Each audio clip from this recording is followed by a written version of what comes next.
Сместено на крајниот јужен дел на Скопската котлина, на територијата на општината Зелениково, на левата страна на Вардар, оддалечено од Скопје околу 32 километри, со атар од околу 12 квадратни километри, со околу 280 хектари обработливо земјиште, 580 хектари шуми, 220 хектари пасишта, со околу 50 на жители се наоѓа селото Ново село. Го посетивме и ова скопско село, да го видиме селото, да ги видиме селаните и нивната селска тешка живеачка. Живееме, како ти кажам, без работа. Се снаоѓаме некако. 2005 работа во Желеница, не напуштива и сега сум дома. Земја немам, татко ми откажал за дечки.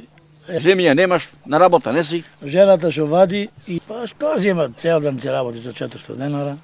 Така? Од сабајле до вечер до 9. И така останав без работа, ме напуштија, маш ми остана исто без работа и морав да ја земам приватно од нешто да се живее.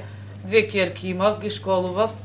Така почна животот од продавницата и понатаму останав тука. Ја земав приватно и така работам и ден денеска. Еве многу души што сме без работа од млади овде. Така? Скоро 10 души што сме без работа. Па приватно што ќе фатам со муки. А што тоа работиш приватно? Па идам, некој пат идам у каражица, товарам дрва. И како ти плаќаат? 600 денар од ден. Од што живееш дома, освен да речеме што одиш во караџица дрва да товараш? Од мајка ми, со пензијата.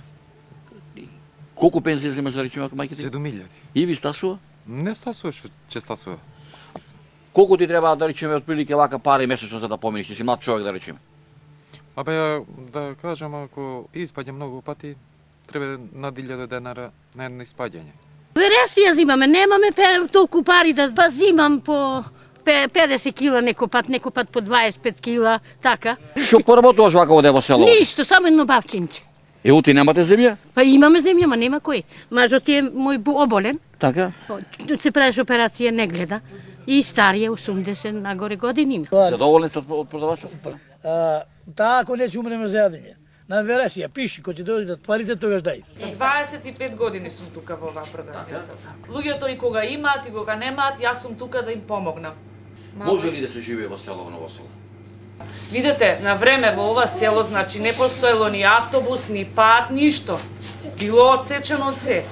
После тоа се отвори продавница, се асфалтира патот, се пушти автобуси, има услови за живење, имаме комбиња, имаме автобуси, водовод имаме, одвод имаме поставено, има услови за живење, имаме комбиња.